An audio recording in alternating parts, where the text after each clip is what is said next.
Hello young mathematicians, कैसे हैं आप लोग? I welcome you to the platform of Infinity Vision. This is the second lecture on course on mensuration. जैसा कि आपको पता है क्लास 9th और 10th के मैथमेटिक्स सिलेबस में mensuration एक बहुत बड़ा रोल प्ले करता है. बहुत सारे चैप्टर्स mensuration पे बेस्ड होते हैं.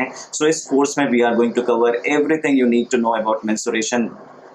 Whether you are in class 9th and 10th, we are going to cover everything, even right from the basic, right from the scratch. So if you are in class 8th and if you are watching this lecture, if you're watching this series, then it's a very good thing and I have a deep respect and love for you. Why we are treating mensuration right from the basics, right from the scratch? Why? Because अक्सर जो बच्चे 9th 10th में mensuration में struggle करते हुए दिखते हैं तो उनकी रूट जब हम उन्हें डायग्नोस करते हैं तो उनकी रूट कहीं ना कहीं क्लास 6-7 के अंडरस्टैंडिंग पे फ्लॉड अंडरस्टैंडिंग पे डिपेंड कर रही होती है. कहीं ना कहीं क्लास 6-7 में वो एरिया वॉल्यूम को रटने की कोशिश करते हैं और रट के आगे बढ़ते हैं. उस पर्टिकुलर टाइम में सिंस बहुत सिलेबस बहुत छोटा होता है, बहुत कम ज्योमेट्रिकल फिगर्स और बॉडीज की बात होती है, तो उस समय वो याद कर पाते हैं. लेकिन जैसे जैसे 9th-10th में आते हैं डिफरेंट ज्योमेट्रिकल फिगर्स आती हैं, डिफरेंट ज्योमेट्रिकल शेप्स आती हैं, तो सबके फॉर्मूले दिमाग में रखना मुश्किल हो जाता है और कहीं ना कहीं कॉन्सेप्ट्स को भी नहीं समझ पाते कि what does actually area mean, what does actually volume mean. तो इसलिए विजुअलाइज करने में भी दिक्कत आता है, फॉर्मूला को याद करने में भी दिक्कत आता है. So if you are in 8th and you are here then you are on a very right spot, because हम बहुत ही बेसिक से शुरू करने वाले हैं, एक एक चीज करने वाले हैं. लास्ट क्लास में ही हमने लेक्चर शुरू किया था और बहुत ही बेसिक से चीजों को ट्रीट किया था. तो पहले हम शुरू करेंगे प्रॉपर रिविजन से कि हमने लास्ट क्लास में क्या किया था. हम काफी डिटेल रिविजन करेंगे सो दैट आप चीजों को भूलें ना. आगे लेक्चर से पहले के लेक्चर सारी चीजें आपकी रिव्यू तैयार रहे. उसके बाद जो दूसरी बात मैं कहना चाहूँगा कि मेंसुरेशन चैप्टर अगर आप क्लास 9-10th के किसी भी कॉम्पिटिटिव एग्जाम्स में बैठेंगे तो मेंसुरेशन एक बड़ा वेटेज कैरी करता है. तो अक्सर जो बच्चे मैथ्स में अच्छे होते हैं वो मेंसुरेशन में काफ़ी अच्छे से स्कोर कर लेते हैं. It is considered to be a high scoring area. लेकिन अक्सर जो बच्चे मैथ्स से थोड़ा डरते हैं वो मेंसुरेशन में काफ़ी गलतियाँ करते हैं. इसलिए ये कोर्स आपके लिए बहुत इंपॉर्टेंट है, चाहे आप अच्छे बच्चे हो, चाहे आप कंसिडर करते हो कि आपका मैथ्स थोड़ा सा वीक है. Even let's say if you go in class 11th 12th आप जब हायर फिजिक्स और हायर मैथमेटिक्स पढ़ेंगे तो you will be dealing with lot of concepts of area and volume. तो कहीं ना कहीं मेंसुरेशन को ग्रास्प करना बहुत ज़रूरी है. अगर आप इसको ग्रास्प नहीं करेंगे तो 11th 12th में भी काफ़ी दिक्कतें फेस करेंगे. तो आइए जल्दी से शुरू करते हैं और पहले पिछले क्लास में हमने क्या किया उसकी डिटेल रिविजन करते हैं. जैसा कि आपको पता है mensuration is a branch of geometry which deals with the measurement of geometrical figures. तो जैसा कि मैं कह रहा हूँ कि mensuration is a branch of geometry, तो कहीं ना कहीं ज्योमेट्री बहुत बड़ा रोल प्ले करता है इस चैप्टर को और अच्छे से ग्रास्प करने में.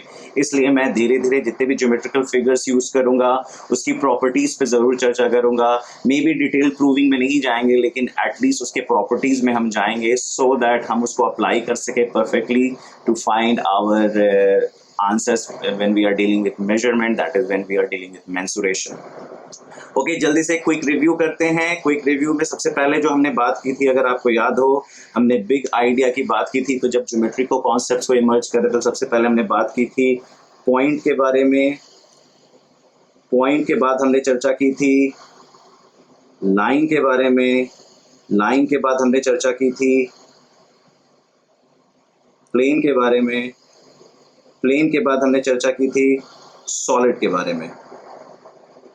हमने शुरुआत इसी 4 कॉन्सेप्ट से किया था. जैसा कि मैंने आपको कहा था पॉइंट क्या है. Point is basically an idea which is represented by a dot.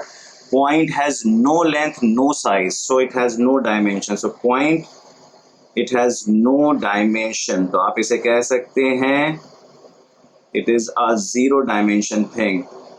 Point is represented by dot. Dot has some sign, but dot is the representation of point. Point is an idea. Point क्या है? एक idea. और dot क्या है? Dot is the representation of point, means representation of that idea.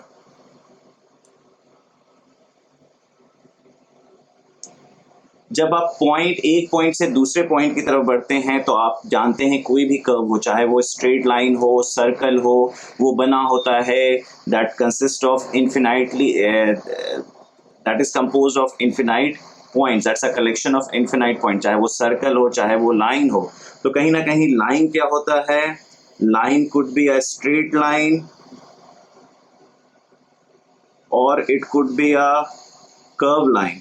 जो भी line हो, चाहे वो स्ट्रेट लाइन हो या कर्व लाइन हो, वो किससे कंपोज होता है? वो infinite points, that is a collection of infinite points. तो जब आप एक पॉइंट को दूसरे पॉइंट से इन्फिनाइटली कनेक्ट करते चले जाते हो तो आपके लिए एक लाइन इमर्ज करता है। अगर कोई भी लाइन आप जो ड्रॉ करते हो, it has length but it has no width. ये जो आप देख रहे हो, जो मैंने एक लाइन बनाया है, उसमें जरूर आपको विड्थ दिख रहा होगा, क्योंकि तभी अदरवाइज नो विड्थ वाली चीज आपको आंख से दिखेगी नहीं। तो it's just a representation of line. Line is something which has only length. तो आप कह सकते हो line has one dimension. Line has one dimension and that is length. Line has one dimension, that is length. तो जब point को आप infinitely join करते हो तो आपके लिए लाइन बन के आता है, चाहे वो स्ट्रेट लाइन हो या कर्व लाइन हो। अब लाइन के ऊपर एक लाइन, लाइन के ऊपर दो लाइन, तीन लाइन, ऐसे करके अगर इन्फिनाइट लाइंस ड्रॉ कर दिया जाए, लाइन के ऊपर लाइन, लाइन के ऊपर लाइन, तो आपके पास क्या इमर्ज करता है? आपको इमेज करता है एक प्लेन। तो मतलब अगर मैं एक लाइन के ऊपर दूसरा लाइन, दूसरा लाइन के पास तीसरा लाइन, ऐसे करके मैं करता जाऊं, तो आपके लिए जो ये है इनफिनाइट लाइन के कलेक्शन को हम एक सरफेस कहते हैं, एक प्लेन कहते हैं। सो आप कह सकते हैं प्लेन क्या है? कलेक्शन ऑफ इनफिनाइट पॉइंट्स, एक closed figure. Plane is a closed surface और क्लोज्ड फिगर आप कह सकते हैं। एक क्लोज्ड फिगर होता है, वो क्लोज्ड फिगर कैसा हो सकता है? वो पॉलीगॉन भी हो सकता है। पॉलीगॉन आप जानते हैं, पॉलीगॉन को आप डिफाइन करते हैं close figure made of line segments, या वो एक सर्कल भी हो सकता है, वो एक एलिप्स भी हो सकता है। वो जो भी होगा, it has to be a closed figure. तो क्लोज्ड फिगर होना है, क्लोज सरफेस। तो प्लेन के पास क्या होता है? प्लेन के पास दो डायमेंशन आ जाते हैं। जैसे आप जब भी देखोगे तो आप प्लेन को देखोगे, इट हैज टू डायमेंशन, और ये टू डायमेंशन है। तो आप इस टू डायमेंशन में क्या क्या निकाल सकते हो? Definitely length, breadth, length, height, ये सब कह सकते हो। लेकिन क्या दो चीज मेजर की जाती है? एक आप पेरीमीटर निकाल सकते हो। अगर क्लोज्ड फिगर है तो आप क्या निकालोगे? आउटर बाउंड्री का लेंथ। उसके अलावा आपसे क्या पूछा जा सकता है? आपसे दूसरी चीज जो मेजर करने को पूछी जा सकती है वो कि ये स्पेस कितना ऑक्युपाई कर रहा है। This space, this surface, this plane which is occupying this space, कितना स्पेस ऑक्युपाई कर रहा है फ्लैट सरफेस का, that we call it area. अब जब आप इस प्लेन को देखते हो, इस प्लेन को देखते हो, तो आप प्लेन को ऑब्जर्व करते हो, तो आप देखते हो प्लेन के पास लेंथ है, ब्रेथ है, दो डायमेंशन में चीजें हैं। लेकिन आप देखोगे उसके पास थिकनेस नहीं होती। दो आप पेज को देखोगे या रियल लाइफ में कोई भी चीजें बॉडी उठा के देखोगे तो वो एक सॉलिड फिगर होता है, उसमें कहीं ना कहीं थिकनेस भी होती है। But at the same time जब हम प्लेन को एज एन आइडिया डिस्कस करते हैं तो उसके पास बहुत ही मतलब इट हैज नो थिकनेस।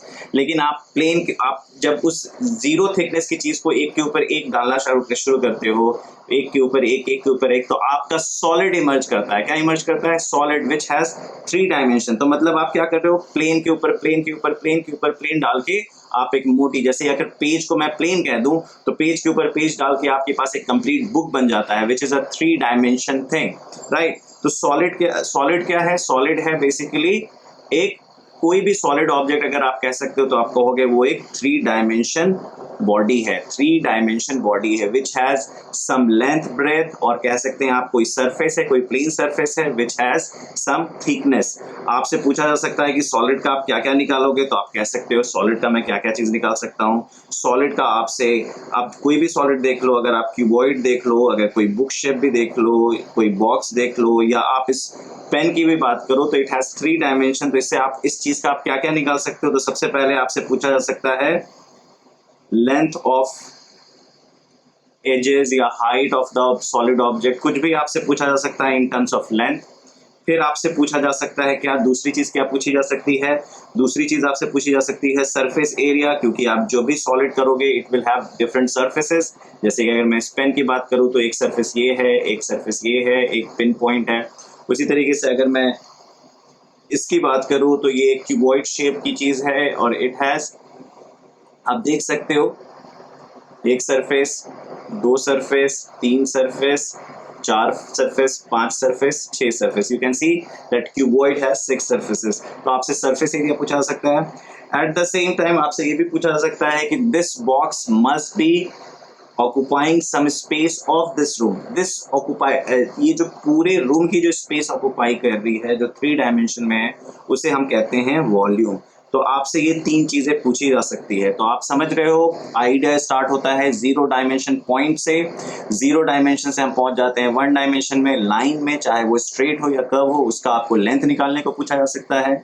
जब आप उस लाइन को इन्फिनिटली जोड़ते जाते हो एक लाइन के ऊपर दूसरा लाइन, तो आपके पास एक सरफेस आता है, उसे हम क्लोज सरफेस कहते हैं, जिसका थिकनेस हम 0 मानते हैं, और उस सरफेस को हम कहते हैं प्लेन। वो प्लेन पॉलीगोनल शेप का भी हो सकता है, मतलब closed figure made of line segments. Polygon आपको, आई एम श्योर आपको पता है, अभी मैं अलग से भी आपसे बात कर लूंगा।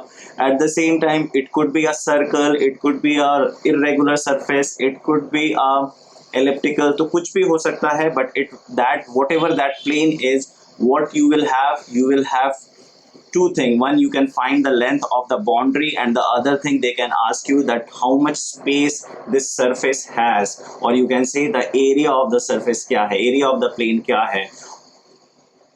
उसी के तरीके से एक प्लेन के ऊपर दूसरा प्लेन, दूसरे प्लेन के ऊपर तीसरा प्लेन अगर निकालते जाओगे, तो प्लेन के पास कोई थिकनेस नहीं होता है, लेकिन आप जब प्लेन के ऊपर प्लेन डालते जाओगे तो you will get a solid which has 3 dimension. और सॉलिड का आपको निकालने को क्या क्या पूछा जा सकता है, सॉलिड से आपसे डिफरेंट डायमेंशंस के लेंथ पूछे जा सकते हैं, उसके सरफेस के डायमेंशंस पूछे जा सकते हैं, उसके थिकनेस या उसकी हाइट पूछी जा सकती है। तो ये एक एस्पेक्ट हो गया कि आपसे लेंथ पूछा जा सकता है। दूसरा एस्पेक्ट है उसके जितने भी सरफेसेस हैं उसके एरिया पूछे जा सकते हैं। तीसरा एस्पेक्ट आपसे उस सॉलिड का जो स्पेस ऑक्यूपाई कर रहा है, जिसे हम वॉल्यूम कहते हैं, वो पूछा जाता है। इन सब चीज़ों को सीखने के बाद हमने सीखा था कि इनको मेजर कैसे करेंगे। तो सबसे पहले हमने सोचा था कि मेजरमेंट के लिए हमें मेजरिंग यूनिट चाहिए। मेजरमेंट करने के लिए हमें क्या चाहिए, मेजरिंग यूनिट। तो मेजरमेंट अगर हमें लेंथ का करना है, अगर 1 डायमेंशन में है और मुझे लेंथ मेजर करना है, तो मुझे मेजरिंग यूनिट डिफाइन करना पड़ेगा।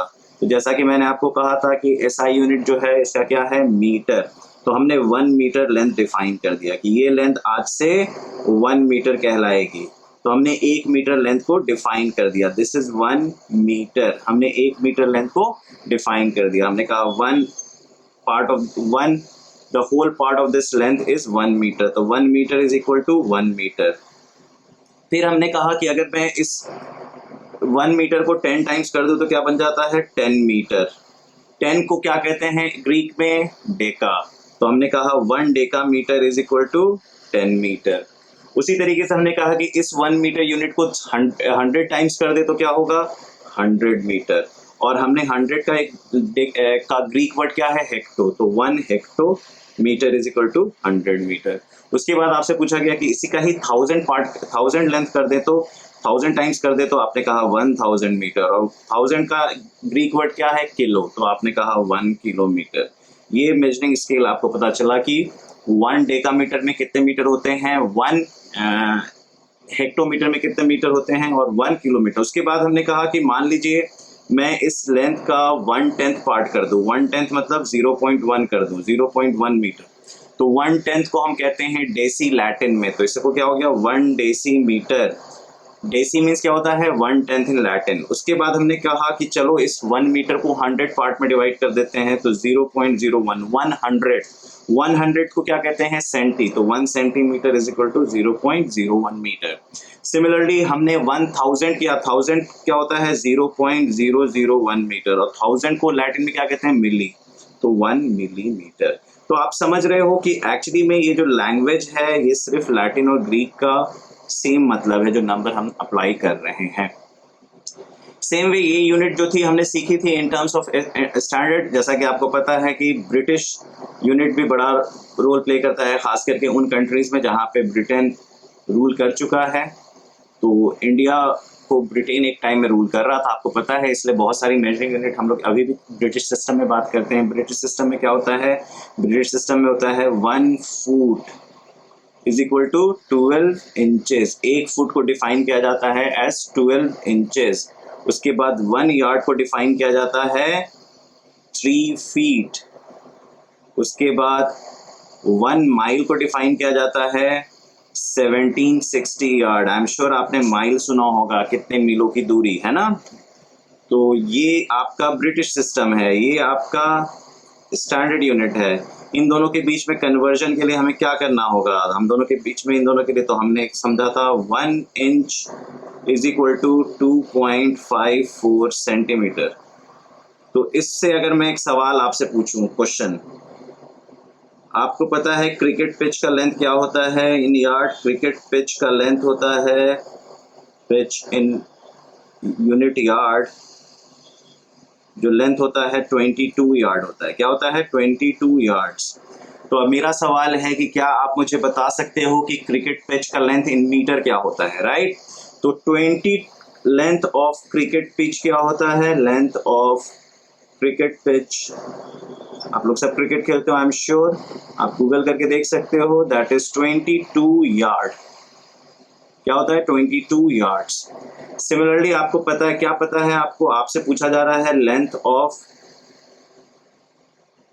Cricket pitch in metre, length of cricket pitch in metre. इसको सॉल्व करने के लिए आपको क्या करना होगा? इसको सॉल्व करने के लिए आपको सबसे पहले जानना होगा 1 यार्ड में कितना फीट होता है? 3 फीट होता है। तो 22 यार्ड में 66 फीट होगा। क्या होगा? 66 फीट। 1 फुट में कितना इंच होता है? 12 इंच होता है। तो 66 फीट में कितना इंचेस होंगे? सो डेफिनेटली 66 इंटू 12, क्या आप कहोगे आप? 792 इंचेस। फिर आपसे क्या पूछा जा सकता है? आपको क्या करना है? आपको मीटर में आंसर लाना है। आपको क्या पता है? 1 inch is equal to 2.54 centimetre. क्या पूछा जा रहा है? 1 इंच में कितने सेंटीमीटर? 2.54। तो 792 इंचेस में 792 इंटू 2.54 सेंटीमीटर। अब मुझे कैलकुलेशन करना होगा, यहीं पे कर देता हूं मैं। आपको पता है कि आपको बेसिकली 792 को 254 से मल्टीप्लाई करना है। तो मैं 254 को 792 से मल्टीप्लाई, रफ वर्क है आपके सामने कर रहा हूँ, इसको मैं लिख सकता हूँ 800 माइनस 8। क्यों लिख दिया 800 माइनस 8? क्योंकि 792 इज 800 माइनस 8। तो कहीं ना कहीं ये सारे स्किल सेट्स आपको जाननी होगी if you are dealing with mensuration, क्योंकि कैलकुलेशन बहुत होता है इस चैप्टर में। सो 254 इंटू 800 आसान है करना। क्यों? क्योंकि 254 का डबल क्या होता है? 508। 508 का डबल क्या होता है? 1016। और 1016 का डबल क्या होता है? 2032। फिर से देखिए, 254 का डबल 250 का डबल होता है 500, 508। 508 का डबल 500 का डबल होता है 1000, तो 1016। और 1016 का डबल क्या होगा? 2032। तो देखिए आसान था, बहुत ज्यादा मुश्किल चीज नहीं थी। आगे 2 जीरो लगा देना है क्योंकि हमें 800 से मल्टीप्लाई करना है। माइनस, अब आप देख सकते हैं कि यहाँ पे है, यहाँ पे आप देख सकते हैं 20 के बाद 3200 है और यहाँ पे, तो अगर मैं 20 को एज इट इज छोड़ दूं तो 3000 में से 2000 में रिमूव करता हूं तो 1000 बचता है। और 2000 और 200 में मैं 32 रिमूव कर दूं, आप देख सकते हो ये 3200 है, ये 2000 है, तो 3200 में से मैंने 2000 रिमूव कर दिया तो 1000 बचा। और 200 में मैं 32 रिमूव करूंगा तो क्या बचेगा? 168। 168। तो ये आप देख सकते हो 254 इंटू 792 ये होता है, ये जो मैंने रफ किया। वापस रेड पे आ जाते हैं, तो इसका मतलब क्या हुआ? इसको मल्टीप्लाई करोगे तो 201,168 आएगा, लेकिन 2 डेसिमल है तो यहाँ पे आपको डेसिमल डालना होगा। क्या हो गया? इतना सेंटीमीटर। आपको पता है 1 centimetre is equal to 0.01 metre. Centi क्या होता है? 100। तो क्या होगा? 2011.68 centimetre would be equal to 201.68 into 0.01 metre, जो कि आंसर हो जाएगा 20.1168 मीटर। तो आप कह सकते हो दिस इज अप्रोक्सीमेटली 20.12 मीटर। आप गूगल करके चेक कर सकते हो इसका आंसर। तो इस तरीके से हम कन्वर्जन में काम करते हैं। आइए मेजरिंग यूनिट के सेकंड पार्ट में चलते हैं कि एरिया को कैसे मेजर करते हैं। तो एरिया को मेजर करने से पहले हमें समझना होता है एरिया हम डिफाइन कैसे करें। तो हम क्या करते हैं? हम एक स्क्वायर शेप उठाते हैं। हमने, सॉरी ये थोड़ा रेक्टेंगल सा बन गया है, हम एक स्क्वायर पकड़, सॉरी, ये स्क्वायर शेप हमने एक बना दिया और हमने कहा कि लेट्स से दिस इज हमने कहा let's say this is 1 unit and let's say this is 1 unit. फिर हमने कहा this space which is being occupied by this square, ये जो स्पेस है जो ऑक्युपाई हो रहा है इस स्पेस से, इसको हम क्या कहेंगे? So this square is occupying 1 square unit, 1 square unit. तो हमने इस स्पेस को कह दिया 1 स्क्वायर यूनिट एरिया। तो यहाँ से हमने स्टार्ट किया कि किसी भी एरिया को मेजर करने के लिए हमें जानना होगा कि कितना स्क्वायर यूनिट एरिया ये हमारी सरफेस मेजर कर रही है। तो कहीं ना कहीं आपने समझा कि स्क्वायर का कॉन्सेप्ट को यूज करके आपने कहा कि will say this space as 1 square unit. ये जो ग्रीन स्पेस है that is we are going to call it as 1 square unit. तो जब आपसे कोई पूछता है 1 मीटर स्क्वायर का मतलब क्या होता है या 1 स्क्वायर मीटर का मतलब क्या होता है, तो what does it mean? It means he is talking about 1 square, he is talking about 1 square. ये स्क्वायर की खास बात क्या है? इस स्क्वायर की खास बात ये है कि इसकी साइड है 1 मीटर बाई 1 मीटर। तो 1 स्क्वायर मीटर क्या है? 1 square metre is this yellow zone, this yellow area is 1 square metre. तो आपसे कोई पूछेगा what do you mean by 1 square metre, तो you will say the space occupied by a square whose side is 1 metre, whose side is 1 metre. तो वो space कितना occupy करेगा? वो स्पेस ऑक्युपाई करेगा 1 square metre. So this yellow zone is your 1 square metre. आपसे दूसरा सवाल पूछा जा सकता है कि 1 मीटर स्क्वायर में कितना डेसीमीटर स्क्वायर? तो आपको घबराना नहीं है, 1 मीटर में आपको पता है कितने डेसीमीटर होते हैं? 10 डेसीमीटर होते हैं। क्यों? क्योंकि 1 डेसीमीटर में 0.1 मीटर होता है, 1 डेसीमीटर में 0.1 मीटर होता है, तो डेफिनेटली 10 डेसीमीटर में 1 मीटर होगा, राइट? इस कन्वर्जन को आप जानते हैं। तो आपसे कोई पूछेगा कि अच्छा बताओ 1 मीटर स्क्वायर में कितना डेसीमीटर स्क्वायर, तो आप बोलोगे 1 मीटर स्क्वायर का मतलब होता है 1 मीटर इंटू 1 मीटर, और 1 मीटर में कितने डेसीमीटर? 10 decimetre into 10 decimetre. तो क्या हो जाएगा आंसर? 100 decimetre square. क्या हो जाएगा? 100 डेसीमीटर स्क्वायर। उसके बाद आपसे पूछा जा सकता है कि अच्छा बच्चों फिर ये बताओ मुझे कि 1 मीटर स्क्वायर में कितना सेंटीमीटर स्क्वायर? क्या पूछा जा सकता है? 1 मीटर स्क्वायर में कितना सेंटीमीटर स्क्वायर? तो आप कह सकते हो कि 1 metre is equal to 100 centimetre, 1 metre is equal to 100 centimetre, right? क्योंकि 1 सेंटीमीटर इज 0.01 मीटर। अगर मैं दोनों साइड 100 मल्टीप्लाई कर दूं तो 100 centimetre is equal to 1 metre. आप ये बात कह सकते हो। तो आपसे कोई पूछेगा 1 स्क्वायर मीटर, तो आप कहोगे 100 सेंटीमीटर इंटू 100 सेंटीमीटर। क्या बन जाएगा? 10,000 centimetre square. In the same way I am sure आप मिलीमीटर का भी कर सकते हो, 1000 मिलीमीटर और 1000 मिलीमीटर। तो आपसे कोई पूछेगा 1 metre square is equal to 1000 into 1000 millimetre square which is 10 to the power 6 millimetre square. उसी तरीके से आप डेकामीटर में भी काम कर सकते हैं। एक टर्म आप हमेशा सुनते हैं विच इज कॉल्ड हेक्टेयर। एक वर्ड सुनते हैं हेक्टेयर, एरिया का यूनिट है हेक्टेयर। हेक्टेयर मतलब होता है हेक्टो इंटू हेक्टो, मतलब 1 hectometre into 1 hectometre is equal to 1 hectare. तो आपसे कोई पूछता है 1 हेक्टेयर में कितना मीटर स्क्वायर, तो आप बोलोगे 1 हेक्टेयर मतलब होता है 1 हेक्टोमीटर इंटू 1 हेक्टोमीटर। 1 हेक्टोमीटर में बताइए कितना मीटर होता है? हेक्टो मीन्स 100, तो 100 मीटर होता है, 100 मीटर इंटू 100 मीटर, तो क्या हो गया? 10,000 मीटर स्क्वायर। तो 1 हेक्टेयर में क्या होता है? 10,000 मीटर स्क्वायर। उसी तरीके से झटपट अभी रिवाइज कर रहे हैं, थोड़ा डिटेल में चला गया हूँ, डोंट वरी, क्योंकि आपको फायदा होगा। आपसे स्क्वायर यार्ड में भी आप देखते होंगे चीजें कि 1 स्क्वायर यार्ड का मतलब क्या होता है, तो आई एम श्योर आपको पता चल चुका है। एक ऐसा स्क्वायर जिसका लेंथ क्या है? जिसका लेंथ है 1 यार्ड बाई 1 यार्ड। अगर आपसे कोई पूछता है 1 स्क्वायर यार्ड में कितना फीट स्क्वायर, कितना स्क्वायर फीट या कितना फीट स्क्वायर, तो आप क्या बोलोगे, 1 यार्ड में कितने फीट होते हैं, 3 फीट होते हैं। तो 3 फीट इंटू 3 फीट क्या होता है, 9 square feet. 9 square feet, 1 square yard में कितना होता है, 9 स्क्वायर फीट। इस तरीके से आप सोच सकते हो। एक और फॉर्मूला है जो मैं आपको बताना चाहता हूँ, क्योंकि अक्सर ये सब चीज़ें पूछे जाते हैं कॉम्पिटिटिव एग्जाम्स में। एकड़ वर्ड आप हमेशा सुनते हो, 1 एकड़, ये 1 एकड़ का मतलब होता है 4840 स्क्वायर यार्ड। तो अगर आपसे कोई पूछता है what do you mean by 1 एकड़, तो आप बोल सकते हो 4840 स्क्वायर यार्ड।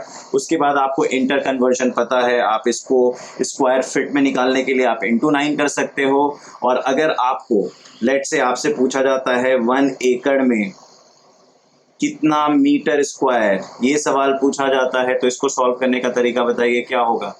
1 एकड़ में आप कह सकते हो 4840 स्क्वायर यार्ड। क्या कहते हो, अब बताओ मुझे स्क्वायर यार्ड का मतलब क्या होता है। स्क्वायर यार्ड का मतलब होता है 1 yard into 1 yard, which is 3 feet into 3 feet, which is 9 square feet. क्या कहते हैं इसे आप, 9 स्क्वायर फीट। तो मैं इसको अगर कन्वर्ट करूँ तो कह दूंगा 4840 इंटू 9 स्क्वायर फीट। मैं कैलकुलेशन पे नहीं जाऊंगा, आप बस देख लेना, आप बाद में कर लेना। तो मैंने 1 एकड़ में फीट निकाल दिया, मुझे आंसर क्या चाहिए, मीटर में चाहिए। अब उसके बाद मुझे क्या चाहिए, मुझे कहीं ना कहीं इसको स्क्वायर इंच में मैं ले जा सकता हूँ, या आप ये भी कह सकते हो कि 1 foot is 12 inch, which is approximately equal to 12 into 2.54 centimetre, जो कि अप्रोक्सीमेटली आप कह सकते हो 30 सेंटीमीटर। जस्ट कैलकुलेशन को ठीक करने के लिए मैं कर रहा हूँ। तो 1 स्क्वायर फुट में क्या होगा, 1 स्क्वायर फुट में होगा 30 centimetre into 30 centimetre, which is 900 square centimetre. क्या होगा, 900 स्क्वायर सेंटीमीटर। तो 1 स्क्वायर फीट में तो आप कह सकते हो 1 एकड़ is equal to 4840 into 9 square feet है। तो स्क्वायर फुट में आपने 900 कर दिया, तो क्या बन गया, स्क्वायर सेंटीमीटर। अभी आपका क्या हो गया, स्क्वायर सेंटीमीटर। अब आपको इसको स्क्वायर मीटर में कन्वर्ट करना है, तो बताइए क्या करना होगा। आपको पता है 1 centimetre into 1 centimetre is 1 square centimetre, जिसको आप कह सकते हो 0.01 metre into 0.01 metre, which is 0.301 square metre. अब समझ रहे हो कि आपने 0.01 को 0.01 से किया, तो 1 स्क्वायर सेंटीमीटर में कितना होता है। आप इसको ये भी लिख सकते हो 10⁻⁻⁴ मीटर स्क्वायर।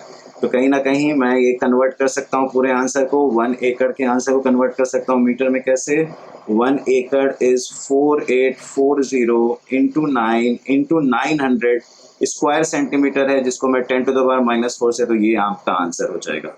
ये आप कैलकुलेशन कर लेना, आपका ये आंसर आएगा। आप विकिपीडिया गूगल पे चेक कर लेना, you will be able to find.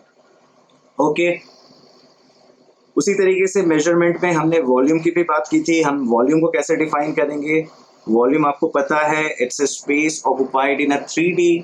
तो हमें 1 क्यूबिक यूनिट को डिफाइन करने के लिए क्या करना पड़ेगा हमें 1 क्यूबिक यूनिट को डिफाइन करने के लिए एक क्यूब बनाना होगा। क्या बनाना होगा, एक क्यूब। आई एम श्योर आपको पता है क्यूब क्या होता है। क्यूब, आई एम श्योर आपको पता है, राइट।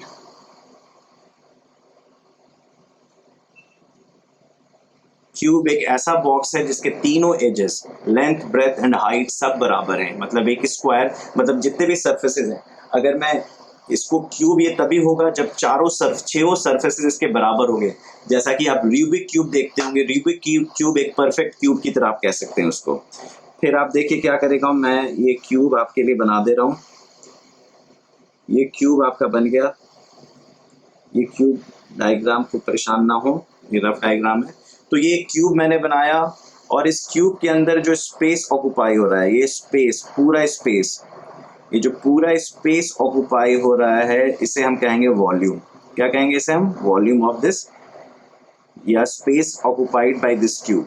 अब आपको पता है कि ये क्यूब बना दिया है मैंने, जो एक स्पेस को ऑक्युपाई कर रहा है, एक 3D स्पेस को ऑक्युपाई कर रहा है, सिर्फ सरफेस को ऑक्युपाई नहीं कर रहा है। अब आप इसमें, आपसे पूछा जा सकता है कि ये कितना स्पेस ऑक्युपाई कर रहा है। तो आप इसको डिफाइन करोगे कि इस एज को आप कहोगे 1 यूनिट, इस एज को आप कहोगे 1 यूनिट, और इसके हाइट को आप कहोगे 1 यूनिट। आप कहोगे ये जो स्पेस है दैट इज 1 क्यूबिक यूनिट। क्या कहोगे आप इसे? 1 क्यूबिक यूनिट। तो आपसे कोई पूछता है कि what do you mean by 1 cubic unit, तो आप कहोगे 1 unit into 1 unit into 1 unit. उसी तरीके से आपसे कोई पूछता है व्हाट इज 1 मीटर क्यूब, तो इसका मतलब होता है 1 metre into 1 metre into 1 metre. इसको आप कन्वर्ट, अगर आपसे पूछता है कि ये 1 मीटर क्यूब में कितना डेसीमीटर क्यूब, तो आप क्या बोलोगे? 10 decimetre into 10 decimetre into 10 decimetre which is 10 to the power 3 decimetre cube. 1 decimetre cube को 1 लीटर की तरह डिफाइन किया जाता है। आप जानते हो वॉल्यूम पानी का अगर आप देखोगे तो वो पानी लीटर में भी बोला जाता है, तो 1 डेसीमीटर क्यूब को 1 लीटर डिफाइन किया जाता है। एट द सेम टाइम आपसे ये भी पूछा जा सकता है कि 1 मीटर क्यूब में कितने लीटर, तो आप कहते होते हो 1 मीटर क्यूब में 1000 लीटर। आपसे ये भी पूछा जा सकता है कि 1 लीटर में कितने ml, तो आप बोलोगे 1000 ml। ये सब आपको पता है, मिली मीन्स 1000। उसी तरीके से आपको पता है कि 1 मीटर क्यूब में 1000 लीटर होते हैं, तो कितने मिलीलीटर होंगे? 1000 into 1000 which is 10 to the power 6 millilitre. उसी तरीके से आप देखोगे 1 मीटर क्यूब में कितने सेंटीमीटर क्यूब, तो आप लिख सकते हो 1 metre into 1 metre into 1 metre. आप क्या करोगे? 100 centimetre into 100 centimetre into 100 centimetre. क्या बन जाएगा ये? 10 to the power 6 cubic centimetre. तो आप कह सकते हो 10 to the power 6 cubic centimetre is 10 to the power 6 ml which is 1 cubic centimetre. आप सोच रहे होंगे कि मैं फिर से लास्ट क्लास में जो पढ़ाया था वो पढ़ा रहा हूँ, लेकिन आपको ये ध्यान में रखना है कि ये सारी चीज़ें दोबारा विजिट करना बहुत ज़रूरी था, इसलिए मैं आपको दोबारा ये सारी चीज़ें कर रहा हूँ। तो आई एम श्योर अब आपका कॉन्सेप्ट और अच्छा डेवलप कर गया होगा। आइए लास्ट क्लास में हमने क्या बातें की थी उसकी बात करते हैं। लास्ट क्लास में हमने रेक्टेंगल निकाला था, रेक्टेंगल का हमने एरिया निकालना सीखा था। इफ़ यू रिमेंबर, क्या था रेक्टेंगल का एरिया? अगर मैं ये ड्रॉ कर दूं, ये आपका एक रेक्टेंगल है। रेक्टेंगल का डेफिनेशन क्या होता है? सबसे पहले हमको ध्यान देना होगा रेक्टेंगल का डेफिनेशन क्या होता है। Rectangle is a parallelogram whose each angle is equal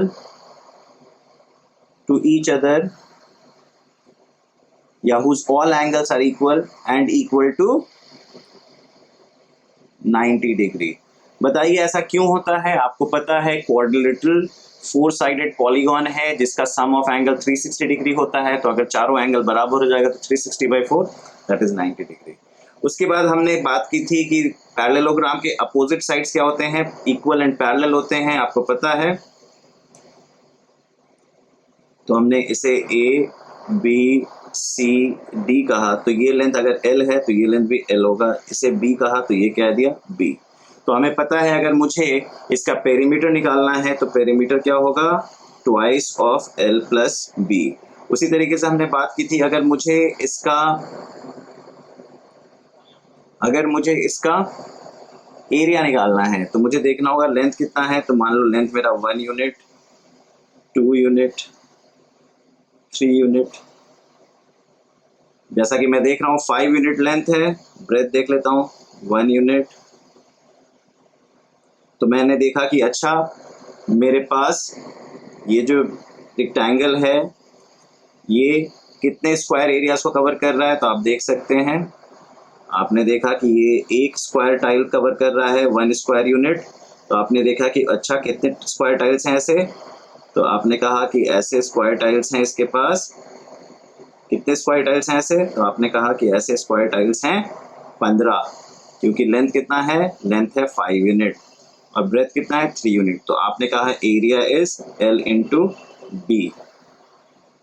इसी में अगर आप देखोगे एक चीज़ जो लास्ट टाइम मैंने नहीं बताया था, इसमें ही आप गौर से देखोगे, तो अगर आप यहाँ से यहाँ कनेक्ट कर देते हो, यहाँ से यहाँ कनेक्ट कर देते हो, तो आप देखते हो आपका रेक्टेंगल दो राइट ट्रायंगल में डिवाइड हो जाता है।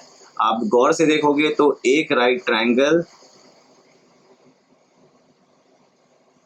दूसरे राइट ट्रायंगल का कॉन्ग्रुएंट है। आप देख सकते हो this blue right angle triangle is congruent to the white triangle, right. तो आप कह सकते हो area of right triangle is, यहां से आप क्या कह सकते हो, area of right triangle is, area of right triangle is half into L into B. L basically क्या होगा, बेस होगा, और बी क्या होगा, बेसिकली हाइट होगा। तो आप कह सकते हो area of right angle triangle is half into base into height. और राइट एंगल ट्रायंगल में एक और खास बात है विच is called Pythagoras theorem. I am sure आपको पता है पाइथागोरस थ्योरम। आपसे कोई पूछे व्हाट इज पाइथागोरस थ्योरम, हम लोग बार बार इसको प्रूव कर चुके हैं।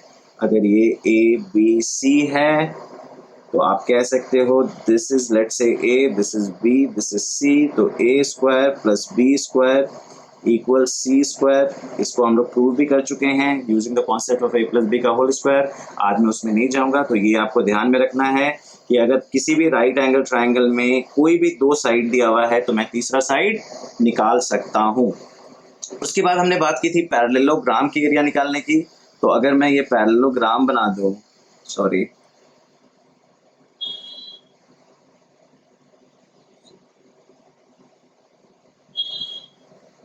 तो this is somehow a parallelogram. अगर आपसे कोई पूछता है what is the area of this parallelogram, तो आप इसके लिए क्या कर सकते हो, आप यहाँ से एक हाइट गिरा सकते हो और सेम हाइट यहाँ से गिरा सकते हो। फिर आप क्या कर सकते हो, इसको आप एक्सटेंड कर सकते हो। फिर आप ऑब्जर्व करोगे कि दिस ब्लू थिंग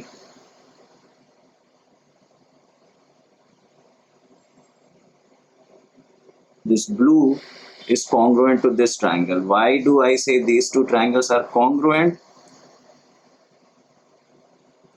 बताइए क्यों कह रहा हूं मैं ये congruent है, क्योंकि ये और ये इक्वल होगा बिकॉज इट्स अ पैरेललोग्राम।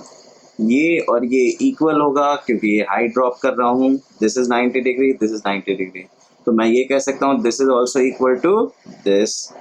सो मैं ये कह सकता हूँ कि area of parallelogram, area of parallelogram, area of parallelogram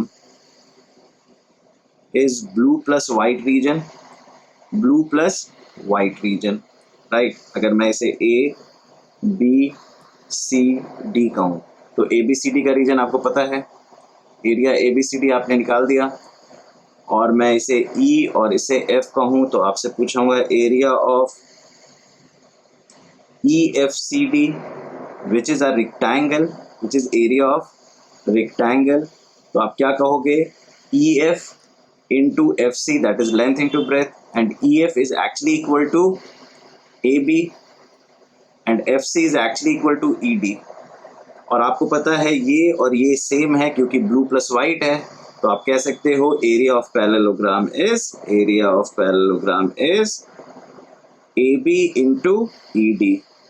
A B को आप क्या कह सकते हो, ए बी को आप कह सकते हो बेस, और ई डी को आप क्या कह सकते हो, हाइट। तो area of parallelogram is base into height. Similarly आपसे पूछा जाए, एक ट्रायंगल दे दिया जाए और आप इसी ट्रायंगल को, इस ट्रायंगल का आपने कॉपी लेके सेम कॉन्ग्रुएंट बना के आप इसकी एक कॉपी निकाल दो और इससे आप क्या कर लो, आप इसका एक कॉन्ग्रुएंट वर्जन बना के। तो आपने बेसिकली क्या किया, ये दो ट्रायंगल जो कॉन्ग्रुएंट है, ये दो triangle, triangle blue triangle,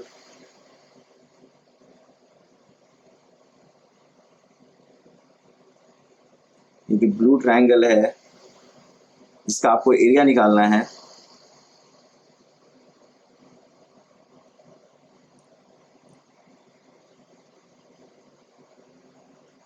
let's call this as A B C D. तो ये जो ट्रायंगल ए बी सी है, triangle A B C is congruent to triangle C D A. तो इससे क्या पता चलता है, इससे पता चलता है दिस इज अ पैरेललोग्राम। अब ये पैरेललोग्राम का एरिया क्या होगा, एरिया ऑफ पैरेललोग्राम अभी हमने निकाला था, क्या होगा, अगर मैं इसको यहाँ से हाइट गिरा दूँ और ये अगर बेस है तो एरिया ऑफ पैरेललोग्राम क्या होगा, बेस इनटू हाइट। और आपसे पूछा जाए एरिया ऑफ ट्रायंगल तो आप क्या बोलोगे, सिंस ये एरिया और ये एरिया बराबर है तो definitely this is half, so they are going to call it half into base into height. तो ये सारी चीजें अब तक हमने समझ ली थी। अब हम लोगों को क्वाड्रिलेटरल में जाना है और हमें क्वाड्रिलेटरल का ट्रेपेजियम और रोम्बस को ड्रॉ करना है और उसके एरिया निकालने हैं। लेकिन उसको निकालने से पहले हम एक बात करेंगे जो कहते हैं जिसको कि हमें ये समझना होगा पॉलीगॉन क्या होता है। If someone ask you what is polygon, तो polygon is a closed figure. तो मतलब पॉलीगॉन की सबसे बड़ी बात क्या होनी चाहिए, it has to be closed figure. And second जो सबसे इंपॉर्टेंट है, एंड के साथ जो भी क्लोज होगा वो किससे क्लोज होगा, लाइन सेगमेंट से, क्योंकि सर्कल भी तो क्लोज फिगर है, एलिप्स भी क्लोज फिगर है, but they are not polygon. So close figure होना चाहिए, एट द सेम टाइम जो फिगर क्लोज हो किससे होना चाहिए, लाइन सेगमेंट से। मतलब ये पॉलीगॉन कहलाएगा, ये पॉलीगॉन नहीं कहलाएगा क्योंकि ये लाइन सेगमेंट नहीं है। तो all the sides has to be line segment. Polygon किसी भी फिगर को क्लोज करने के लिए मिनिमम लेंथ कितना चाहिए होता है, 3 लाइन सेगमेंट्स चाहिए होते हैं, तो आप कहते हो ट्राइंगल। तो सबसे छोटा पॉलीगॉन जो होता है वो कहते हैं ट्राइंगल। तो polygon is a closed figure and it has to be closed by only by line segment। तो सबसे मिनिमम क्या होता है, 3 साइड्स। जब पॉलीगॉन का 3 साइड्स होता है उसे आप क्या कहते हो, ट्राइंगल। क्या कहते हो, ट्राइंगल। और सम ऑफ एंगल्स क्या होता है, 180 डिग्री। आपको ये बात पता है कि पॉलीगॉन का साइड्स अगर 3 है तो सम ऑफ एंगल्स क्या होगा, 180 डिग्री। आप प्रूव भी कर सकते हो, अगर मैं यहाँ से एक लाइन ड्रॉ कर दूं, ये अगर x है तो ये x हो जाएगा, ये अगर सॉरी ये y है तो ये y हो जाएगा, ये x है तो ये x हो जाएगा, और ये ऑलरेडी z है तो x plus Y plus z क्या होता है, 180 degree, straight line. Similarly this angle would be 180 degree.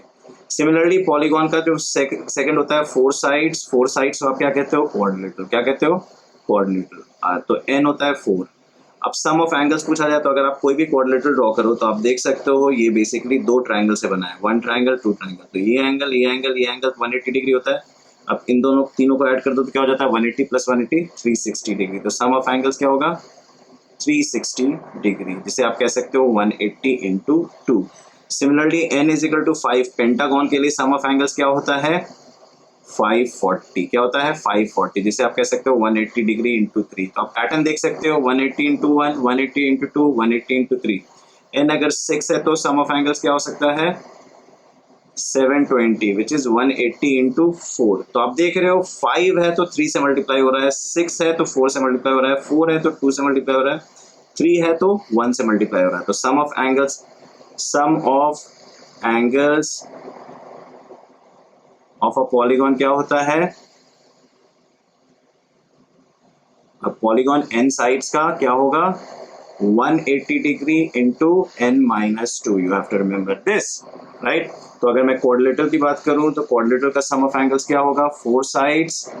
तो सम ऑफ एंगल्स क्या होगा, 180 into 4 minus 2, that is 360 degree. Okay, आगे बढ़ते हैं, कोऑर्डिनेटर को समझने की कोशिश करते हैं। आपको पता है कोऑर्डिनेटर को अगर आपसे कोई पूछता है व्हाट इज कोऑर्डिनेटर, तो you are going to say it's a polygon whose with 4 sides. Quadrilateral 2 तरीके के होते हैं, एक होता है कॉन्वेक्स और एक होता है कॉनकेव। अभी बात करेंगे कॉन्वेक्स। अगर मैं पूछूं कॉन्वेक्स कोऑर्डिनेटर, तो आप देखोगे जो भी कोऑर्डिनेटर आप जो यूजुअल बनाते हो, चारों तरफ से इसके जो भी एंगल हैं ये क्या है, ये हमेशा 180 डिग्री से कम होंगे। कॉनकेव क्या होगा, कॉनकेव कुछ ऐसा होगा। तो कैसे आप डिफरेंशिएट करोगे, ये एंगल आपका 180 से ज्यादा है। तो अगर किसी भी कोऑर्डिनेटर का one of the angle is more than 180 degree, if one of the angle is more than 180 degree, one of the interior angle is more than 180 degree, you are going to call it concave. Otherwise क्या कहोगे, convex. और जो usual coordinators क्या होते हैं, each interior angle has to be less than 180 degree.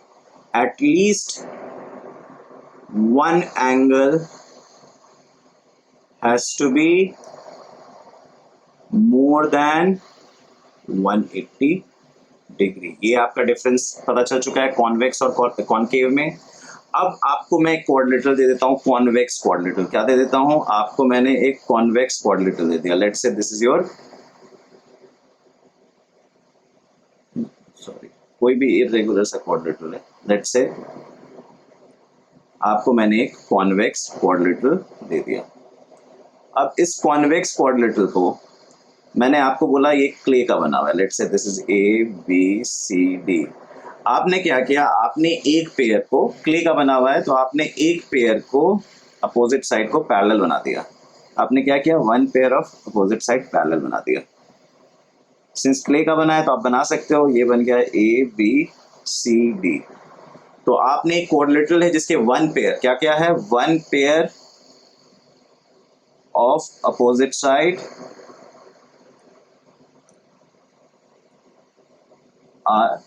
One pair of opposite sides is parallel. Clear? आपने कर दिया। फिर उसके बाद आपने क्या किया? आपने कहा कि एक पेयर क्यों करना है, दोनों पेयर कर दो। तो आपने दोनों पेयर को पैरेलल कर दिया। जब आपने दोनों पेयर को पैरेलल कर दिया तो आपने कहा two pair of opposite sides are parallel. ठीक। जब आपने ये two pair of opposite sides parallel किया, क्या है? Two pair of opposite sides parallel. फिर आपने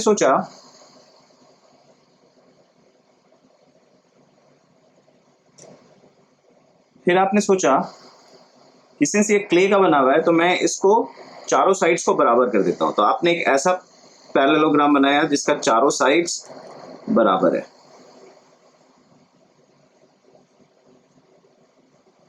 सो एक ऐसा कोऑर्डिनेटर बनाया जिसके अपोजिट साइड्स पैरेलल हैं। Opposite sides, two pair of opposite sides parallel and all sides equal, and all sides equal. आपने चारों साइड्स इक्वल कर दिए। उसके यहाँ पे क्या था? Two pair of opposite sides क्या था? तो ये दोनों अपोजिट साइड्स इक्वल हो जाएगा। उसके बाद आपने क्या किया? अच्छा चलो, ये जो अपोजिट साइड्स पैरेलल हैं इसके हर एक एंगल को बराबर कर दो। तो आपने क्या किया? हर एक एंगल को बराबर कर दिया। तो 360/4 क्या होता है? 90 डिग्री। तो आपने ऐसा बना दिया ए बी सी डी। तो क्या हुआ? अपोजिट साइड्स इक्वल हो गए, पैरेलल हो गए, और ये बना दिया आपने 90 डिग्री। तो आपने लिखा two pair of opposite sides parallel and each angle और all angles are equal और each angle is equal to 90 degree. उसके बाद आपने क्या किया कि आपने बोला कि इस चीज की जो आपने चारों साइड्स इक्वल कर दिए हैं इसके एंगल्स पे इक्वल कर दो। तो जब एंगल्स आपने इक्वल किया तो आपके पास ये शेप बन के आ गया।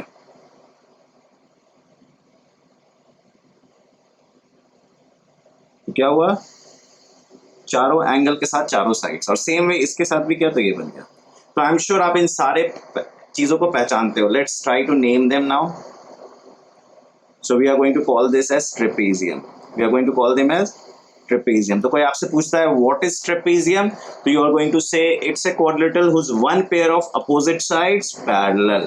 तो आपने साथ साथ डेफिनेशन भी तैयार कर दिया। What is trapezium? Trapezium is a quadrilateral with one pair of opposite sides parallel.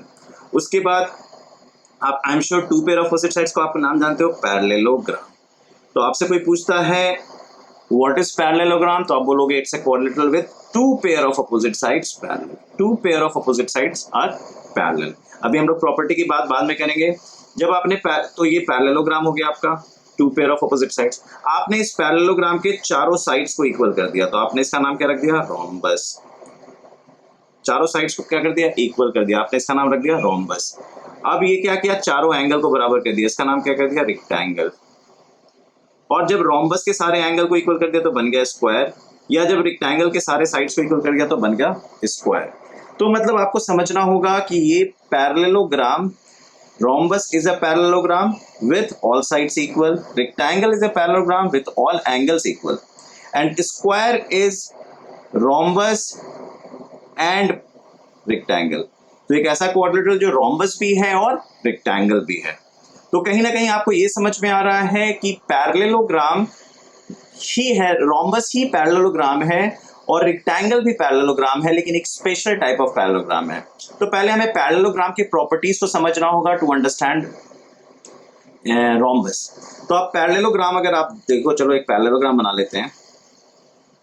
आपने एक पैरेललोग्राम बनाया, राइट, ये मान लीजिए आपका एक पैरेललोग्राम है। Let's call this as ABCD। So it's a parallelogram. तो आपसे कोई पूछता है what is the definition of parallelogram, तो what you going to say, you are going to say a quadrilateral with two pair of opposite sides parallel, two pair of opposite sides parallel, ये आपका definition आ जाता है। उसके बाद आपसे पूछता है अच्छा प्रॉपर्टीज क्या होती है, तो आप कहते हो अपोजिट साइड्स आर इक्वल। ये प्रॉपर्टी आप प्रूव करते हो, तो आप पहला प्रॉपर्टी क्या निकल के आया, अपोजिट साइड्स आर इक्वल। बहुत इंपॉर्टेंट है, देखिए पैरेलल लिखने की जरूरत नहीं क्योंकि डेफिनेशन में ही आ गया है। आपने पहली प्रॉपर्टी लगाई कि अपोजिट साइड्स आर इक्वल। दूसरी प्रॉपर्टी देखते हैं, आपने कहा अगर ये एंगल x है तो ये एंगल x होगा, तो ये एंगल y होगा। तो आपने कहा तो x प्लस y क्या होता है 180 डिग्री। तो आपने कहा adjacent angles are supplementary. Supplementary जानते हैं, टू एंगल्स का सम 180 डिग्री होता है। उसके बाद आपने कहा ये y है तो ये क्या हो जाएगा x हो जाएगा। तो अपोजिट साइड एंगल्स, आपने तीसरी प्रॉपर्टी बताई, opposite angles are equal, opposite angles are equal. उसके बाद आपने क्या कहा, उसके बाद आपने एक डायगोनल ड्रॉ कर दिया। आपने ये डायगोनल ड्रॉ किया तो आपने क्या लिखा, आपने फोर्थ प्रॉपर्टी लिखी, डायगोनल्स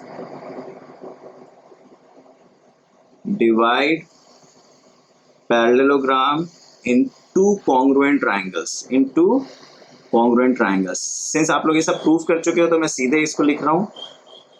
तो आप देख सकते हो ये ट्रायंगल, दिस ब्लू ट्रायंगल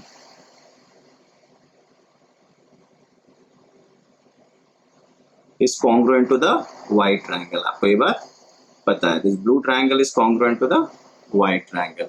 उसके बाद आपने तीसरी प्रॉपर्टी लिखी, जब आपने ये डायगोनल बनाया, जब आपने ये दोनों डायगोनल बनाया तो आपने क्या ऑब्जर्व किया, आपने ऑब्जर्व किया या आपने प्रूफ किया this is equal to this and this is equal to this. तो मतलब क्या पता चला, आपको पता चला कि diagonals divide, diagonals bisect each other, diagonals bisect each other. ये सब आपने अपनी ज्योमेट्री की क्लास में प्रूव भी किया होगा आई एम श्योर। तो अभी बस इसको एज ए प्रॉपर्टी देखना है ताकि हम इसको अप्लाई कर सकें। तो आपने पैरेललोग्राम के बारे में ये 5 चीजें पढ़ी कि opposite sides are equal, adjacent angles are supplementary, opposite angles are equal, diagonals divide parallelogram in two congruent triangles and diagonals bisect each other, right. आपने ये 5 चीजें, 5 प्रॉपर्टीज सीखी। उसके बाद आपने क्या किया, आपने इसके बाद अपने पैरेललोग्राम को रोम्बस बना दिया। क्या बना दिया, एक काइट शेप रोम्बस, सॉरी है ना, एज्यूम कर लीजिए रोम्बस जैसा, ठीक है, थोड़ा सा। तो आपने इसे क्या बनाया, इट्स अ पैरेललोग्राम। सबसे पहले क्या है, ABCD। तो आपने रोम्बस को डिफाइन किया कि it's a parallelogram whose all sides are equal।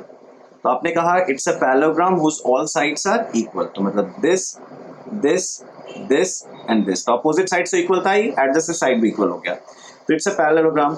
ये जितनी जो प्रॉपर्टीज हैं, opposite sides are equal, adjacent angles are supplementary, opposite angles are equal, diagonals divide parallelogram into congruent triangles, diagonals bisect each other, ये सब true होगा इसके लिए। क्यों, क्योंकि रोम्बस इज अ पैरेललोग्राम। तो आइए सबसे पहले एक डायगोनल बना लेते हैं इसका।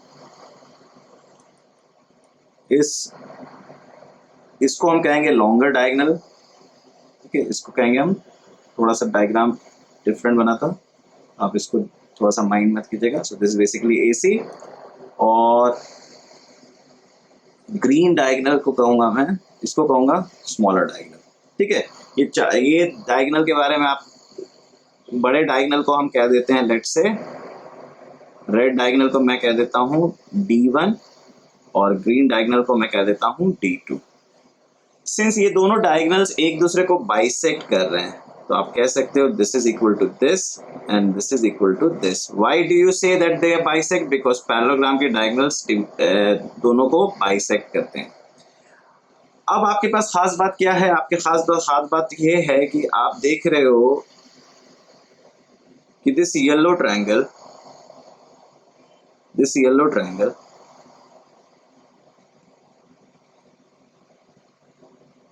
is congruent. This yellow triangle is congruent to this green triangle.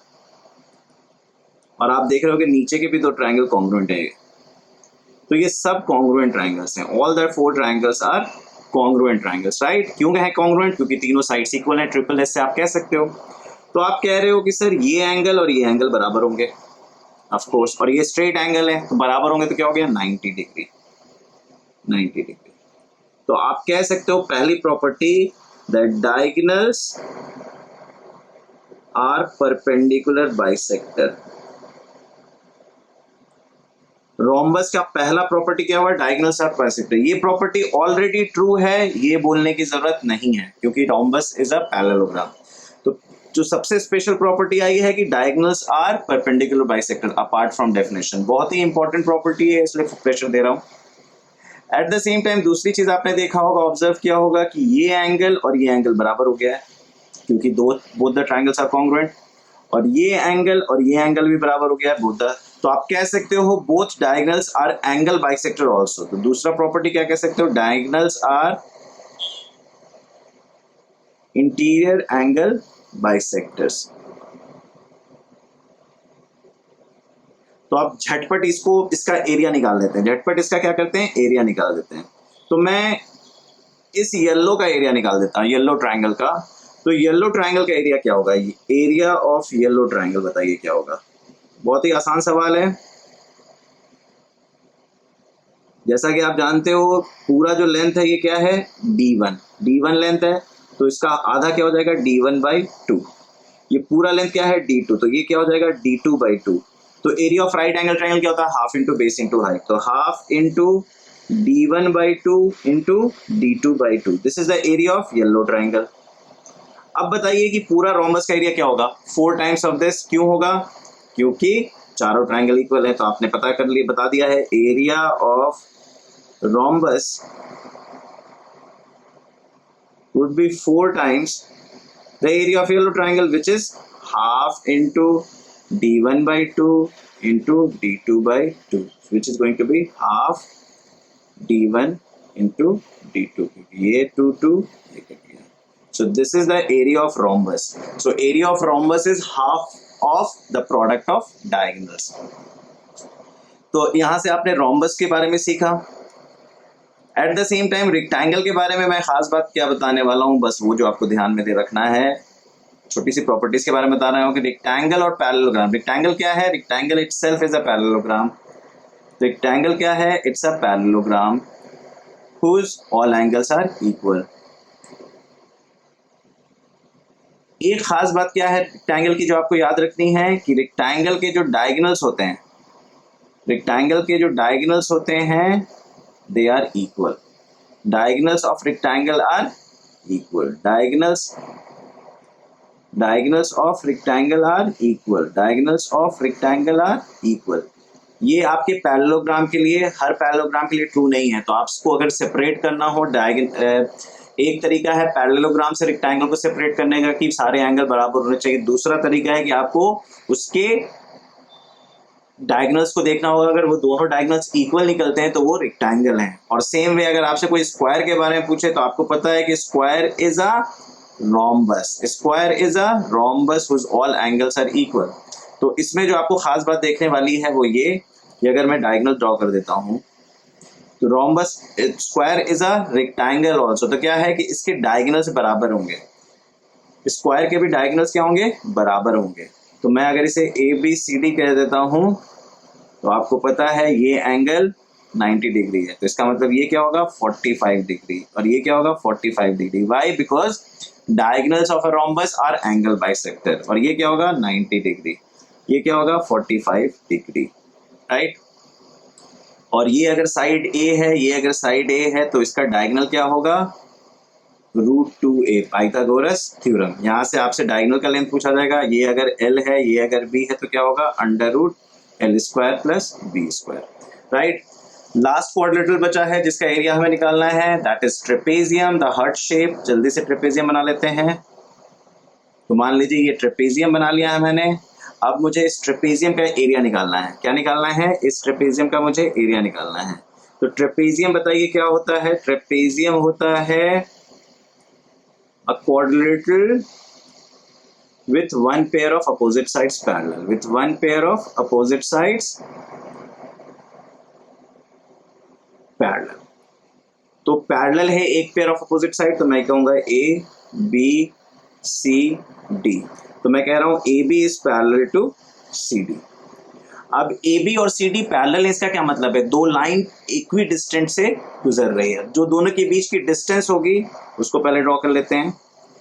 मान लीजिए ये डिस्टेंस है ए बी और डी, तो इस डिस्टेंस को हम क्या कहते हैं? इस डिस्टेंस को हम कहते हैं हाइट।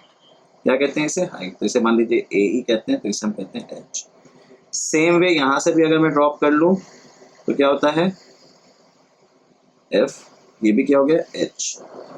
ए बी के लेंथ को मैं कह देता हूं, लेट से इस लेंथ को मैं कह देता हूं ए और इसको कह देता हूं बी। तो ए बी का लेंथ क्या कहला? मॉड ए बी मैंने कहा ए बी का लेंथ, और मॉड सी डी मैंने कहा बी, सी डी का लेंथ बी, राइट। उसके बाद मैंने डी को कह दिया x, ये बन गया a, ये बन गया y। तो b इज इक्वल टू क्या हो गया x plus a plus y. ये एक इक्वेशन है मेरे पास, समझा हुआ, कोई बात नहीं। अब मुझे पास दिख रहा है कि ये जो पूरी कहानी है, एक ग्रीन ट्रायंगल मुझे दिख रही है, राइट। आप गौर से देखिए, एक ग्रीन ट्रायंगल आपको दिख रही होगी। फिर मुझे क्या दिख रहा है? फिर मुझे एक येलो रेक्टेंगल दिख रहा है, येलो रेक्टेंगल दिख रहा है,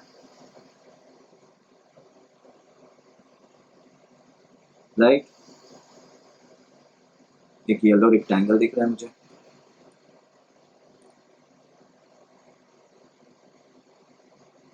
फिर मुझे क्या दिख रहा है?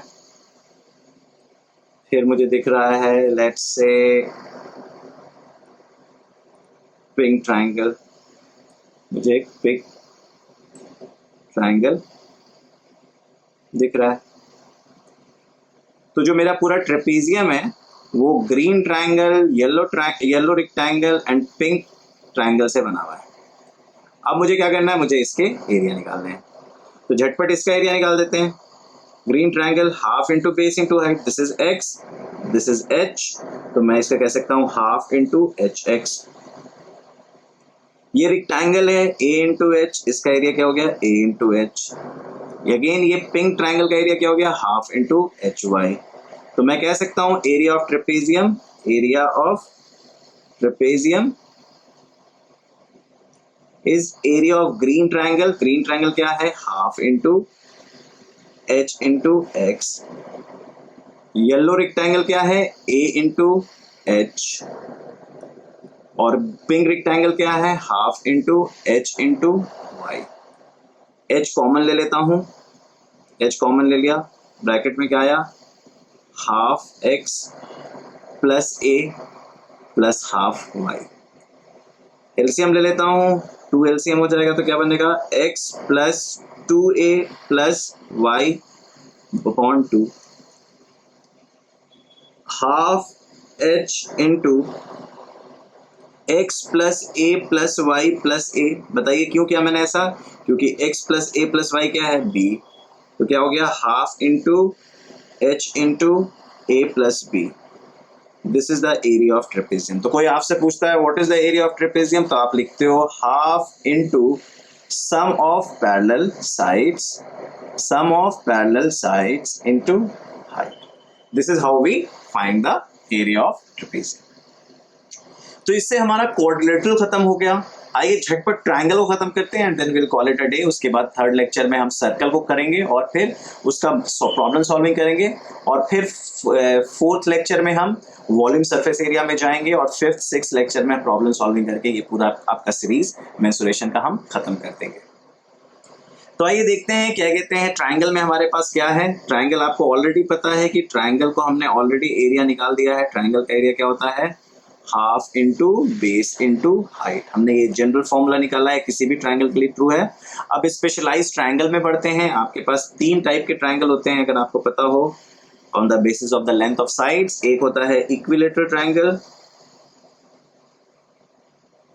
एक होता है आइसोसेलेस ट्रायंगल, और एक होता है स्केलन ट्रायंगल। क्या होता है, स्केलन।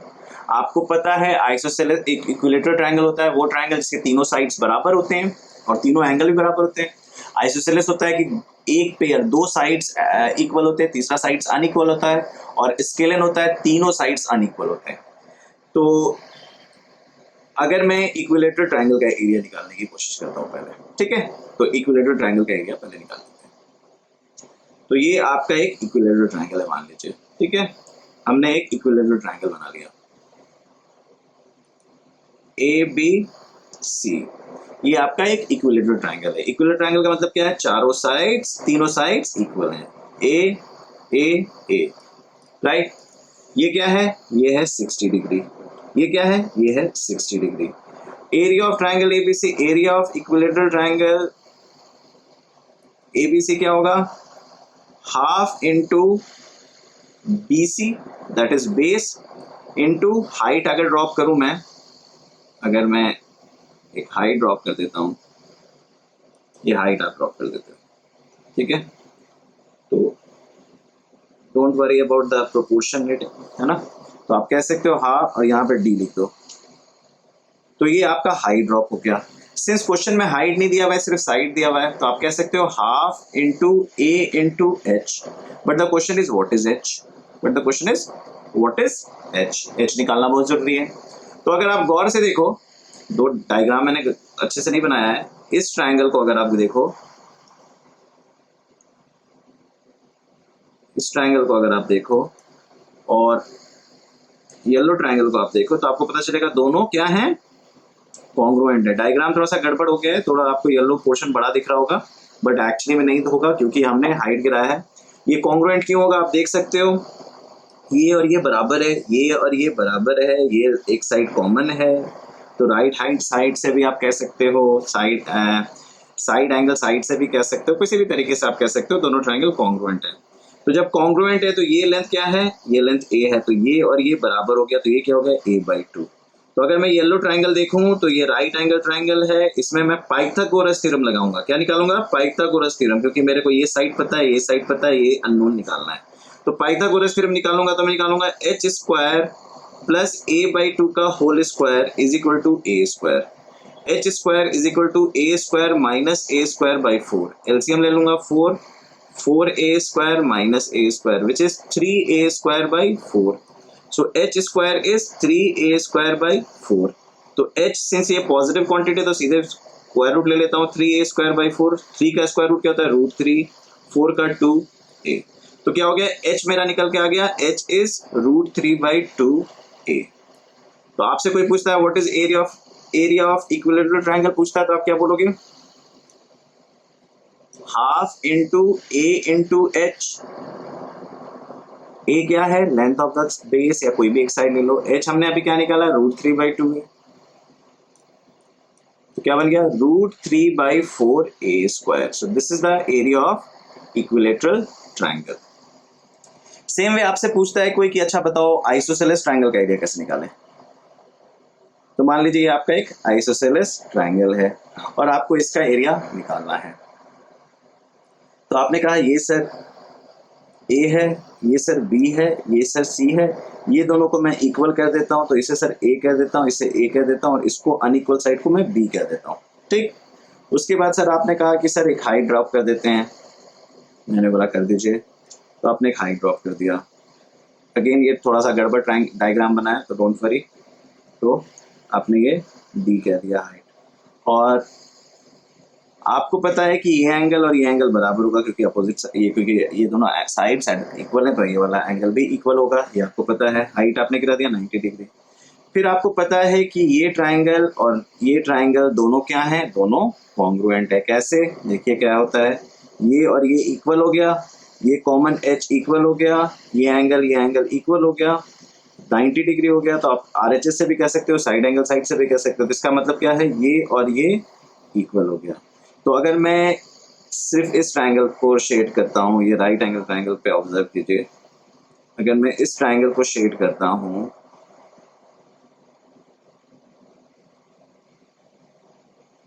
तो आप बोल सकते हैं this is going to be b/2, this is h and this is a। तो पाइथागोरस थ्योरम से मैं कह सकता हूँ h square plus b square by 4 is equal to a square. तो h स्क्वायर क्या हो गया, a square minus b square by 4, जो आप कह सकते हो 4a square minus b square by 4।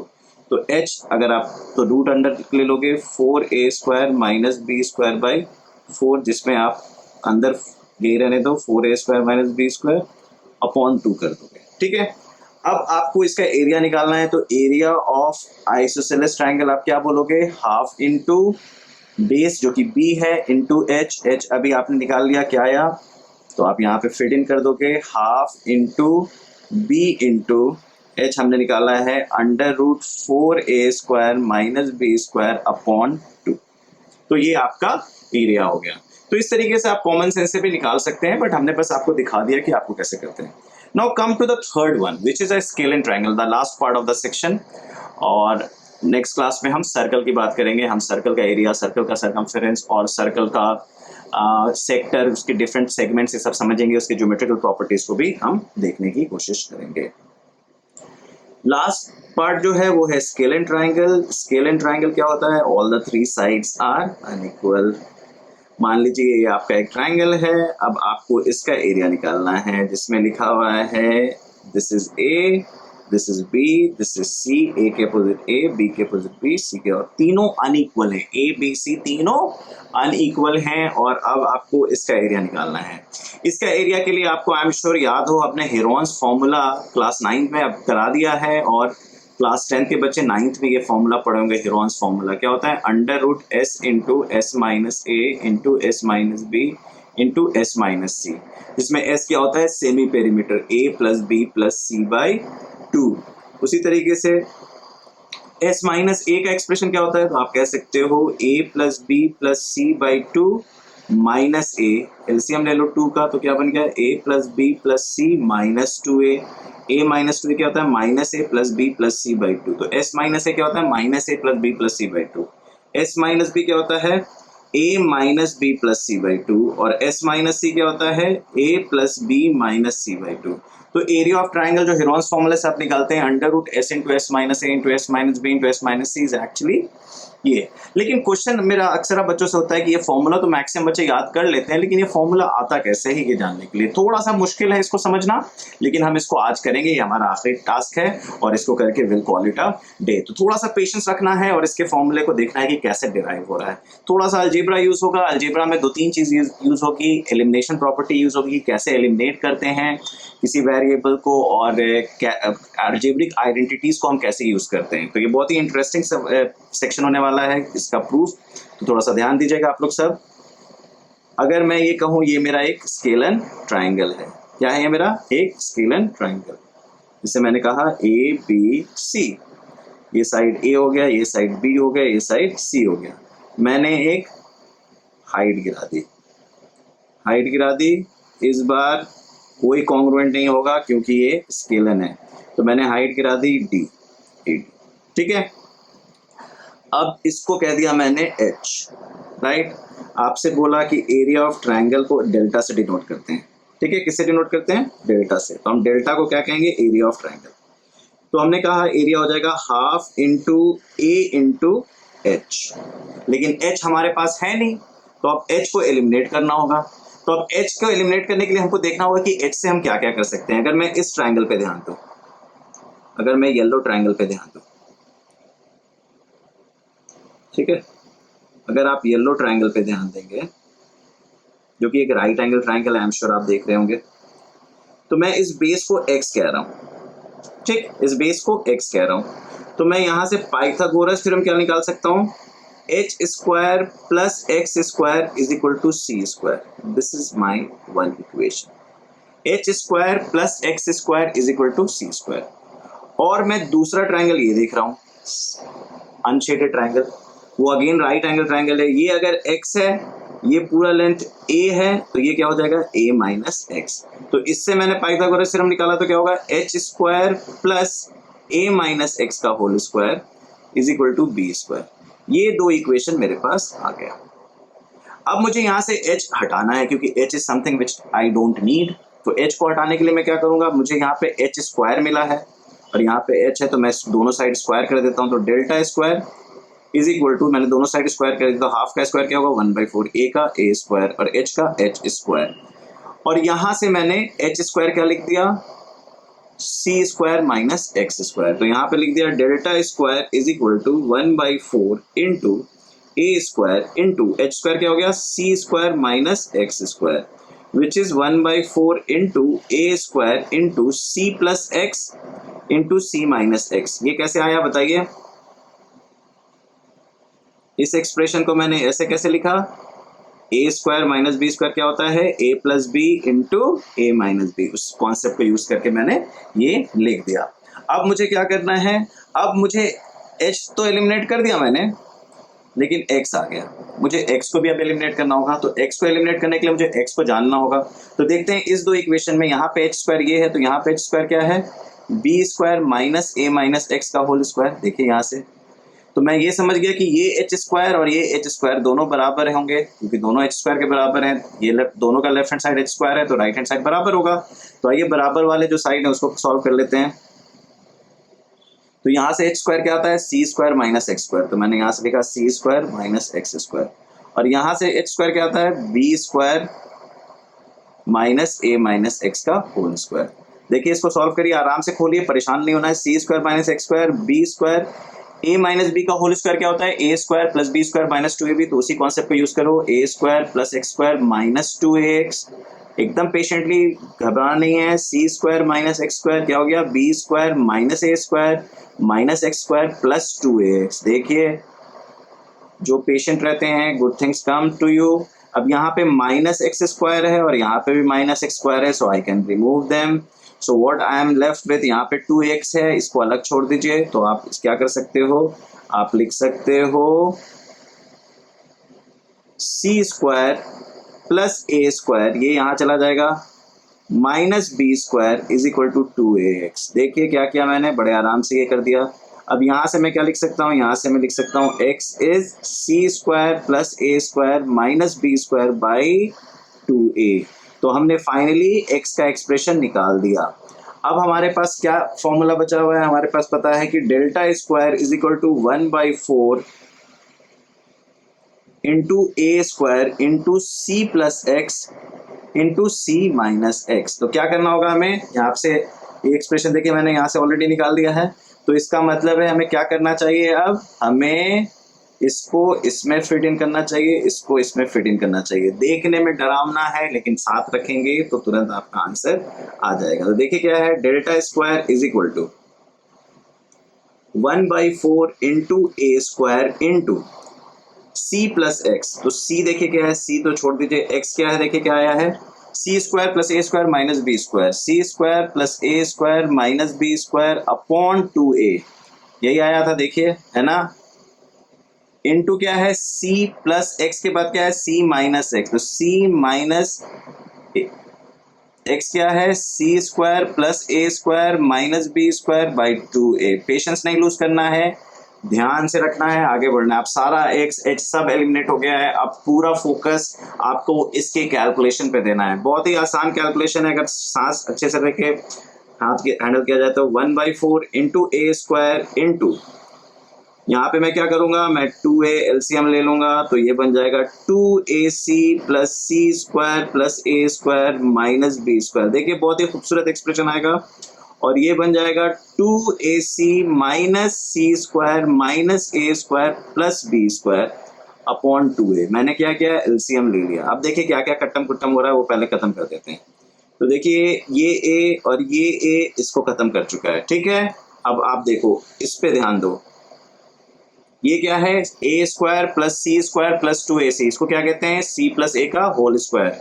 इसे क्या कहते हैं, सी प्लस ए का होल स्क्वायर। यहाँ पे आप देखो इस एक्सप्रेशन को, ये क्या है, ए प्लस सी का होल स्क्वायर। तो आइए one step at a time, तो मैं इसको लिखता हूँ 1/4 इंटू 1/2 इंटू 1/2, बाहर निकाल दीजिए, ये बन गया ए प्लस सी का whole square minus B square. यहाँ देखिए क्या है, इसको रीअरेंज कीजिए तो ये बन गया बी स्क्वायर माइनस ए स्क्वायर माइनस सी स्क्वायर प्लस 2ac, ठीक है। One step at a time, इस पे ध्यान देते हैं, देखिए क्या हो रहा है, रीअरेंज करते हैं इसको, तो ये बन गया 1/16 इंटू, अभी इसको और फर्दर करेंगे, अभी आप देखिए इसको पहले ठीक कर लेते हैं। अगर मैं इसका बी स्क्वायर माइनस कॉमन ले लूँ तो क्या बन गया, A square plus C square minus 2ac। I am sure आप इस एक्सप्रेशन को पहचान रहे हैं, इस एक्सप्रेशन को आप जानते हैं, ए प्लस सी ए माइनस सी का होल स्क्वायर होता है ए square plus C square minus 2ac। तो आप क्या लिख सकते हो, आप लिख सकते हो 1/16 इंटू ए प्लस सी का whole square minus B square into B square minus A minus C का होल स्क्वायर। अब आई एम श्योर अब आपका दिमाग चल चुका होगा, देखिए ये क्या हो रहा है, ये हो गया है X square minus Y square form, और ये क्या है, ये भी X square minus Y square होता है। तो क्या होता है X square minus Y square, X plus Y into X minus Y. तो झटपट आइए कर देते हैं, 1/16 इंटू क्या बन जाएगा, A plus C plus B, देखिए क्या है, A plus C plus B into A plus C minus B, A plus C minus B, क्या कर दिया मैंने, X square minus Y square निकाल दिया। इसको भी ऐसे ही कर दीजिए, B plus A minus C, देखिए क्या हो गया है, B plus A minus C, और फिर B minus A plus C, क्या बन गया, देखिए ये बन गया। अब देखो क्या हो गया है, डेल्टा स्क्वायर है ये। अब देखिए क्या हो रहा है, फिर से देखिए, delta square is equal to 16 को मैं लिख सकता हूँ A plus B plus C by 2, इसको मैं लिख सकता हूँ minus A plus B plus C by 2, फिर इसको मैं लिख सकता हूँ A minus B plus C by 2, और इसको लिख सकता हूँ A plus B minus C by 2। I am sure आपको अभी याद होगा मैंने क्या दिखाया था आपको,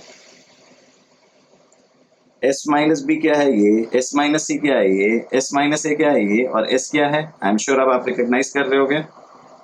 सो delta square is S into S minus A into S minus B into S minus C. So delta is under root s into s minus a into s minus b into s minus c. So this is the Heron's formula which you are supposed to remember, which you are supposed to know the derivation. I am sure अब आपको पता है। So we have finished mensuration का measuring part. We have finished mensuration का quadrilateral and triangle part. Polygon में आगे आप जैसे जैसे आगे बढ़ोगे चीज़ों को समझ में आएगा। तो अब जो नेक्स्ट चीज़ है वो हमें सर्कल को कवर करना है। सो नेक्स्ट क्लास में हम सर्कल की प्रॉपर्टीज पे बात करेंगे, सर्कल की करेंगे। सर्कल को खत्म करने के बाद हम लोग प्रॉब्लम सॉल्विंग करेंगे। तो मे बी थर्ड लेक्चर और फोर्थ लेक्चर में हम प्रॉब्लम सॉल्विंग करके खत्म कर देंगे, and fifth and sixth lecture would be dedicated to 3 dimension. So I am sure you are enjoying this session, and let's say I hope you will be understanding it, and after that we'll be doing a lot of problem solving. Okay bachcho, all the best, bye bye.